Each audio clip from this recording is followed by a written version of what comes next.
Bonjour chers frères et sœurs, j'ai dû effacer la vidéo que j'ai eu à faire là parce que les images vraiment ne sont pas bien présentées. Donc je voudrais reprendre la vidéo. Cette vidéo va porter sur des images culturelles, dont je vous ai parlé d'objets culturels de nos ancêtres Akans. Mais je voudrais présenter d'abord les dernières cartes que vous pouvez voir, n'est-ce pas? Ici,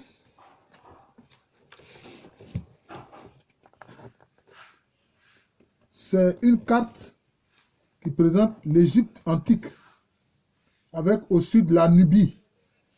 Vraiment, j'espère que cette fois-ci, vraiment, les images seront bien visibles. Je l'espère. Voilà, ça c'est... Ensuite,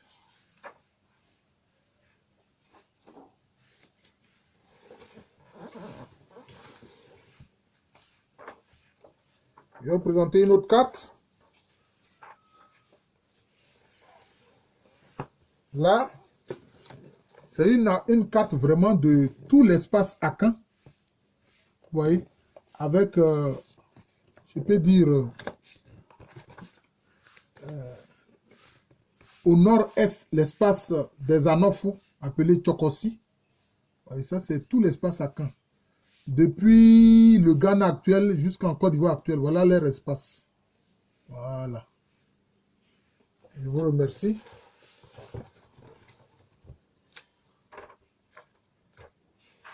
Je vous ai souvent parlé de la vallée du Nil et de l'Omo. Voilà. La vallée du Nil et de l'Omo, c'est la zone des grands lacs, Kenya, Éthiopie, Tanzanie, etc. C'est de là que sont partis les lointains ancêtres Akans et tous les êtres humains d'ailleurs, les ancêtres de tous les êtres humains. Voilà, j'espère que cette fois-ci, vraiment les images seront bien visibles. Voilà. J'ai dû donc effacer la première vidéo que j'ai eu à faire. Mais ce n'est pas bien grave, je la reprends. Vous voyez ici, ça c'est une carte du pays Ano Abe. Je vous ai parlé des Ano Abe, de Katimanso, et puis aussi qui sont dans la sous-préfecture de Trokro. Les Ano Abe, voilà leur espace. Espace des Ano Abe. Voilà.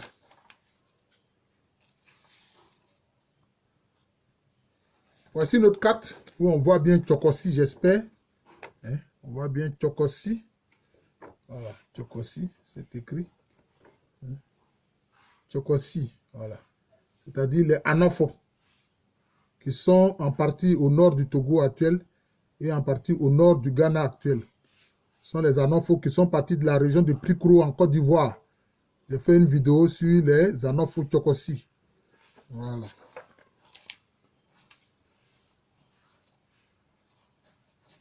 Je vais vous montrer encore une carte. Vous voyez cette carte-là? C'est le Ghana actuel. Ça montre pratiquement les différents royaumes, etc. Vous voyez la Kwamou qui est totalement presque au sud-est. Voilà. Voilà. Cette carte-là.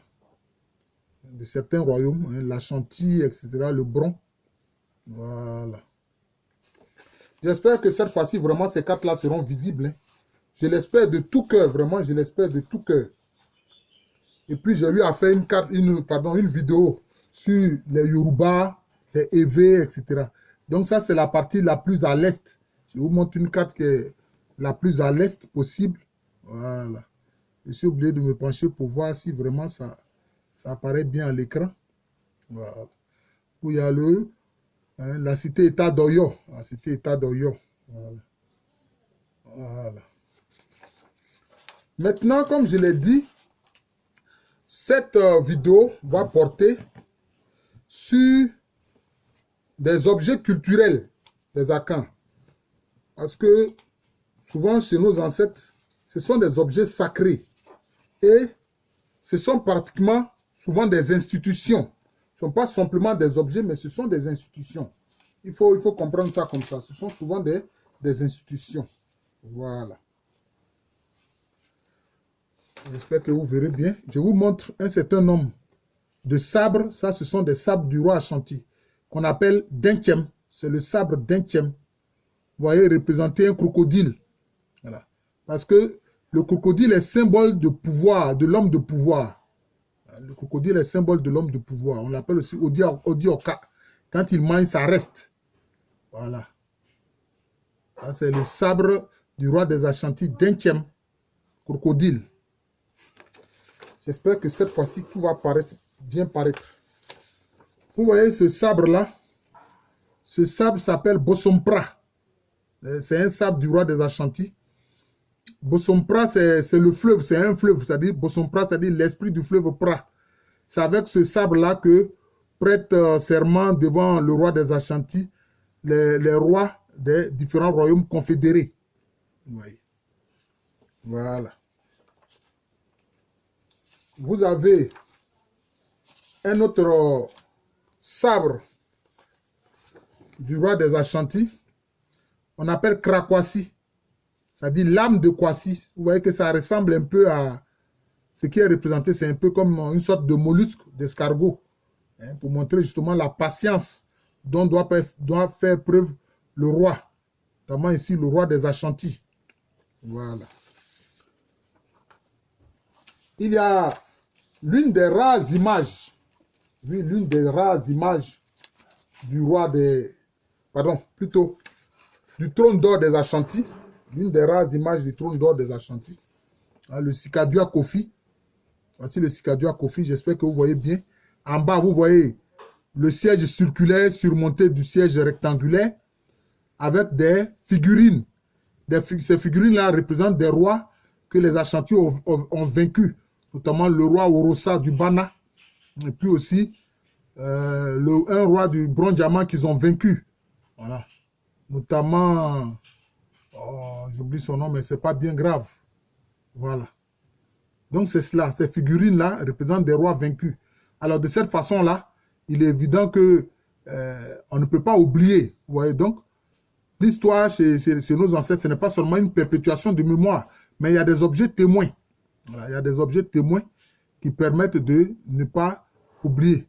Voilà, le roi des bronzes diamants qu'ils ont vaincu, c'est chose... Oh là là, j'ai encore oublié, mais c'est pas grave. Voilà, donc vous voyez une image du trône d'or des Ashanti. Voilà.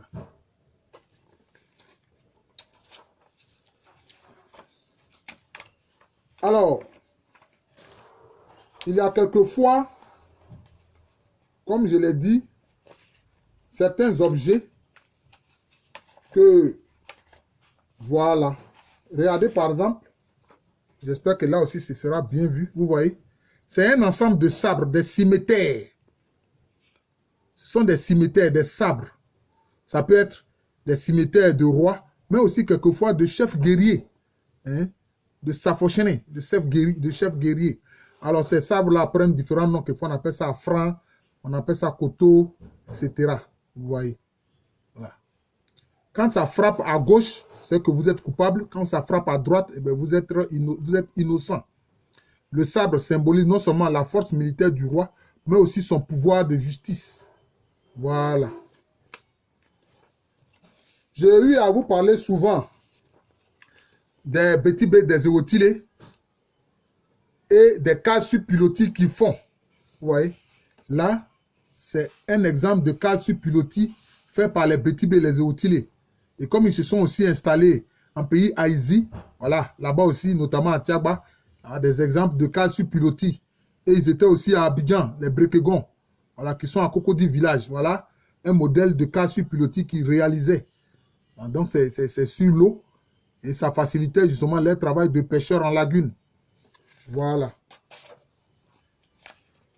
Alors, on va montrer quelques tambours. Vous allez voir quelques tambours, hein, de nos ancêtres à Caen. Voilà. Je vais vous montrer quelques tambours. C'est important. Vous voyez ces tambours-là. Au centre, c'est le grand tambour. Et de chaque côté, c'est les tambours jumelés. Le tambour femelle et le tambour mâle. Voilà. Le tambour femelle et le tambour mâle, c'est ce qu'on appelle atumbran chez les Agnis et que les Kuifo appellent atumpan. Voilà. Et puis maintenant, le grand tambour qui est au milieu, c'est justement le grand tambour. Alors quand vous avez comme ça plusieurs tambours réunis, c'est un orchestre de tambours. Bien que les Agnis et les Baoulés appellent le grand tambour Klinkpli, mais quand c'est un orchestre de tambour, on appelle ça aussi Klinkpli. Mais chez les locuteurs du cuir, ils appellent ça Fontomfrom. Voilà, les tambours. Et vous voyez qu'il y a des idéogrammes dessus, il y a des images qui sont représentées sur ces tambours-là. Ça parle, ce sont des images qui parlent. Ce sont des idéogrammes. Voilà. Regardez ce tambour-là. Ça, c'est le grand tambour des Baoulés de Sakassou. Le grand tambour des Baoulés de Sakassou. Le Klinkpli des Baoulés de Sakassou. Voilà. Son vrai nom, c'est Kwakra. Kwakra. C'est-à-dire l'âme des guerriers, ou bien l'âme de la guerre. Et c'est un de ces grands tambourinets qui, malheureusement, est décédé. Voilà. Kwakra, le grand tambour des Baoulés de Sakassou. Voilà. Du royaume de Sakassou. Voici un autre exemple de grand tambour. Voilà. Un autre exemple de grand tambour. Voilà, c'est cela. Alors, nous allons montrer aussi quelques sièges. C'est-à-dire les sièges que les ancêtres réalisaient. C'est important. Les sièges que les ancêtres réalisaient. Vous allez voir l'importance de ces sièges-là. Par exemple, vous voyez ce siège-là. Ça, c'est un siège en or. C'est ce qu'on appelle les sièges d'apparat. Vous voyez, c'est un siège en or. C'est le siège en or des Baoulés de Sakassou. Et la statuette que vous voyez dessus représente la reine Akwaboni. Vous voyez, c'est un siège en or massif. Ça, c'est un siège d'apparat. Voilà. Quand la reine ou le roi est en apparat, voilà. Donc, on met ce siège en or là devant lui. Il peut poser les pieds là-dessus selon les cas. Mais ici, quand la figurine de l'ancêtre est dessus, bon, bien évidemment, il ne peut pas poser les pieds dessus quand la figurine de l'ancêtre est là. Tout ça, c'est en or massif. Voilà ce que nos ancêtres réalisaient. Et malgré ça, les gens sont venus les traiter de sauvages. Vous voyez ici, ça c'est un exemple de siège masculin. Enfin, siège mâle, qu'on appelle Cécédua en langue tui, qu'on appelle Cécébia en Agni. Vous voyez que c'est le modèle de siège rectangulaire. C'est le modèle de siège rectangulaire. Voilà. Fait pour le roi principalement. Regardez ça, je vois que l'image n'est pas très belle, mais on peut quand même voir. Vous voyez qu'au centre, vous voyez 3 sièges. Au centre, c'est un siège circulaire qu'on appelle Pouloué ou bien Poulo. Puis maintenant, de chaque côté du siège circulaire, vous avez des sièges rectangulaires appelés Cécébia ou Cécédua. Voilà. Vous voyez que c'est noir parce que c'est le sang qui noircit ça. Hein, on vénère les sièges avec du sang. Vous voyez. Et donc, avec le temps, le sang noircit. Vous voyez, quand le gaz carbonique touche le sang, ça noircit. C'est pour ça qu'on appelle ces sièges-là, ces tabourets-là, sièges noirs, à conjointuntum, ou bien biabilé. Voilà, c'est ça. J'ai eu aussi à faire une vidéo où je vous parlais des sandales, hein, les sandales de roi. Voilà, les sandales de roi. Vous voyez qu'il y a des figurines là-dessus, ou des idéogrammes. Quand les rois, pour les sandales de roi, on appelle ça Mpabwa Kessé, c'est-à-dire les sandales fortes, les sandales puissantes. Voilà, des exemples de sandales.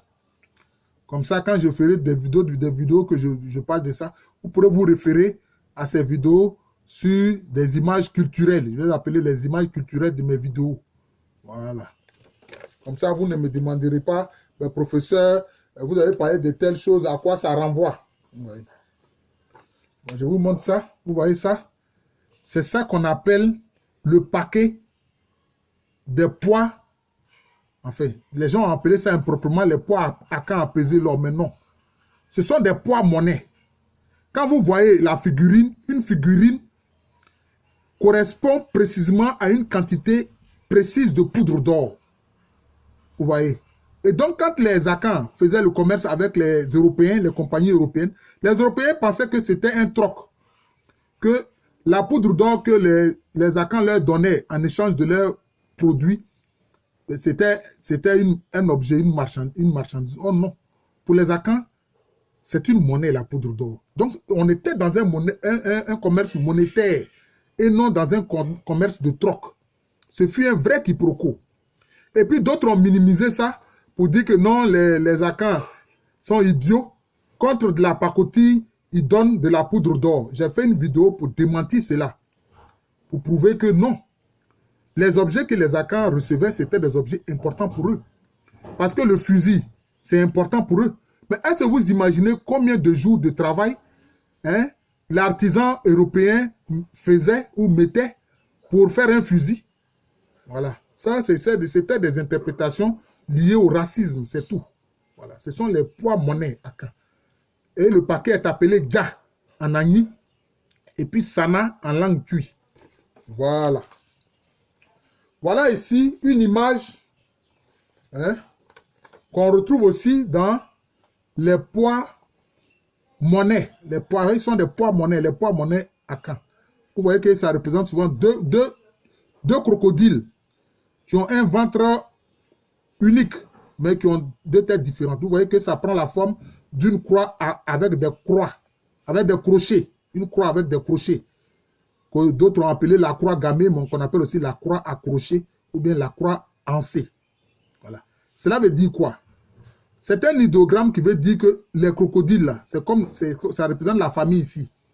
Les gens peuvent avoir des pensées différentes, mais au sein de la famille, ils travaillent pour un même intérêt. C'est pour ça qu'on voit ici que les crocodiles là, ont deux têtes, mais ont un ventre unique, un estomac unique. C'est ce que ça veut dire. Voilà. Alors, je vais montrer une série de vidéos qui présentent, disons, ce qu'on appelle les statuettes funéraires. Des statuettes funéraires. Et ces statuettes funéraires-là représentaient des ancêtres royaux, etc. Donc, je vais vous montrer une série d'images sur ces statuettes funéraires-là qu'on retrouve dans plusieurs régions à Caen. Ça prend différents noms. Nsor, Tondondé, etc. Ma, etc. Donc, ça prend différents noms. Voilà. Par exemple, vous voyez, je vais vous montrer donc différentes images des statuettes en argile. Et ce modèle culturel, on l'a retrouvé aussi dans le pays des Bozo, des chasseurs Bozo au Mali. Oui. Ça veut dire que certains ancêtres Akans ont transité par ces zones-là. Et puis on retrouve ça aussi au Nigeria actuel, dans la culture Nok. Oui. Voilà. Ce sont des statuettes en argile, des têtes d'argile qui représentent des ancêtres. Voilà. Et ça, même en Égypte antique, ils ont commencé par des statuettes. Je lirai un passage pour que vous compreniez. Ils ont commencé par des statuettes avant d'en venir à de grandes statues. Voilà. D'ailleurs, même les Yoruba aussi vont faire de grandes statues. Voilà. Les Grecs ont pris ça auprès de l'Égypte antique. Et puis après, on a fait croire que ça vient d'eux. Oh non. Ils ont pris ça auprès de nos ancêtres en Égypte antique. Voilà une autre image de statuette en argile. Ça représente les ancêtres. Ça a différents noms. Ma, Tondondé, Nsor, etc. Voilà, ce sont les statuettes en argile. Vous voyez une autre encore. Vous voyez donc différents modèles. Je n'ai pas envie de vous faire si je veux faire les commentaires sur les modèles, ça va prendre du temps. Voilà, donc voilà. Ça représente les ancêtres. Voilà. Là, ça représente une reine. C'est une statuette de reine. Là aussi, c'est la même chose. Mais ce modèle-là où on voit la reine assise sur une chaise, c'est dans le royaume Agona. Je vous ai parlé du royaume Agona, dont la capitale traditionnelle était un Saba. Voilà. Alors, je vais vous montrer d'autres images de ce que nos ancêtres ont réalisé. Et vous allez voir que vraiment, nos ancêtres ont réalisé de grandes choses. Alors comme ça, d'autres se sont amusés à les appeler des sauvages, etc. Bon. Vous voyez, ça, ce sont des olifants. Les olifants jouent la devise du roi ou d'un personnage important. Ce sont les olifants. Souvent, c'est avec des défenses d'éléphants ou bien avec des cornes de buffle. C'est fait avec des défenses d'éléphant ou bien des cornes de buffle. Voilà les olifants. Voilà. Et ça, c'est un mât sculpté. Ça, c'est propre aux Attiés de Côte d'Ivoire, les Akans lagunaires Attiés. Voilà, sur les mâts des cases des chefs, voilà, on sculptait l'histoire même de la famille ou l'histoire du chef. Vous voyez, donc c'est un idéogramme. C'était fait sur les mâts des cases des rois, des chefs, des grandes familles. Voilà, ça c'est ça les Attiés qui ont fait cela. Vous avez ici des grelots qu'on mettait au pied pour danser. Mais pour les personnages importants comme les rois, les chefs, ces grelots-là pouvaient être en or massif ou bien en métal argent. D'ailleurs, de cette façon, le roi ou le chef marchait de façon majestueuse à cause du poids de ces grelots-là qui peuvent être en or massif ou bien en métal argent massif. Vous voyez, c'est comme ça. Ça peut être aussi même en cuivre, etc. Voilà les grelots. Voilà. Mais on les mettait aussi au pied pour danser. Voilà. Voici un exemple de tambour de devise. Tambour de devise. Par exemple, ce tambour de devise que vous voyez, ça s'appelle Vanezou. C'est le tambour de devise des Baoulé et Lemoin, de Tia Salé. Ça s'appelle Vanezou. C'est un tambour de devise. Et là, partout où le roi ou le personnage important, ça va, eh bien, ça joue sa devise. De même aussi, l'olifant aussi joue la devise de la personne. Le tambour de devise aussi joue la devise de la personne. Voilà. Donc, vous voyez que la devise, c'est une institution de nos ancêtres. On n'a pas reçu ça des Européens, pas du tout. Alors, vous voyez ici, ce sont les sièges, du point des sièges. Quand le roi est en assemblée, quand il est en assemblée, c'est sur ce siège-là il s'assoit. Assis pim, ça dit que il est assis fermement. Assis, c'est la terre, pim, fermement. Ça dit sur la terre fermement. Le roi est assis fermement. Voilà. Ce sont des chaises d'apparat. Quand le roi s'assoit en assemblée. Voilà. Alors, je vais vous montrer les dernières images que je vais vous montrer. Ce sont des vases. On appelle ça courroie. Ce sont des vases. Des vases ancestraux qui représentent les ancêtres. Quelquefois, on mettait des objets importants dans ces vases-là. Ça représente des ancêtres. Vous voyez que là, l'ancêtre est représenté au-dessus du vase. Quelquefois, il y avait des vases qui étaient en cuivre. On appelle ça aïwa. Aïwa. Voilà. Voilà d'autres modèles de vases. Voilà d'autres modèles de vases. Par exemple, en pays hébrié, il y avait des vases comme ça, mais c'était plus petit. On en tenait 3 dans la main. Et puis, au moment de la fête qui marque la nouvelle année, on plonge dans la lagune à 3 reprises avec ces vases-là. Et quand on en sort en tenant toujours ces 3 vases, alors on est assuré qu'on va voir la nouvelle année l'an prochain. Voilà, on verra la nouvelle année l'an prochain. On sera toujours en vie. Voilà, ça, c'était une des croyances de nos ancêtres hébriés. Tchama. Voilà. Je vous remercie. Je m'excuse vraiment auprès de ceux qui me suivent, qui suivent mes chaînes vidéo. Il y a certains qui pensent que les vidéos que je fais, ça concerne seulement les Akans. Non. Cliquez sur l'image de ma chaîne YouTube, Professeur Alou Kwame René. Quand vous cliquez sur l'image, vous allez voir que différentes vidéos apparaissent. Ou bien vous allez sur la playlist. Vous allez voir la playlist, vous allez voir une multitude de vidéos. Sur la chaîne Professeur Alou Kwame René, il y a plus de 400 vidéos. Vous voyez, plus de 400 vidéos. J'ai fait des vidéos aussi sur tous les autres peuples de Côte d'Ivoire. Les Mandés Sud, les Malinké, les Senoufo. Même j'ai fait des vidéos sur les Mossé, une vidéo sur les Mossé, sur les Krou de Côte d'Ivoire, sur les Négris qui étaient dans l'Ouest ivoirien. J'ai fait une vidéo sur les Évé. J'ai fait aussi une vidéo sur les Yoruba. J'ai fait une vidéo même sur les peuples indo-européens et sur les peuples amérindiens. Vous pouvez regarder toutes ces vidéos-là. Je ne parle pas que des Akans. Et puis quelquefois aussi, j'aborde des aspects de l'histoire contemporaine. Voilà. Quand j'ai dit que la Deuxième Guerre mondiale a commencé en 1935 et non en 1939, etc. Donc, il y a plusieurs vidéos comme ça. Voilà. Cliquez sur mon image ou bien vous allez sur la playlist ou alors s'il y a un sujet d'un autre peuple qui vous intéresse, vous mettez le nom de ce peuple, vous mettez PR Alou. Alou avec 2 L, vous allez voir que l'image va vous apparaître, la vidéo va vous apparaître. Je vous remercie. Je vous souhaite une bonne journée. J'enseigne à l'université Félix Houphouët-Boigny, université qui est à Abidjan. C'est en Côte d'Ivoire, un pays situé en Afrique de l'Ouest. Encore toutes mes excuses pour ceux qui ont vu la première vidéo dont les images ne se présentaient pas bien que j'ai dû supprimer.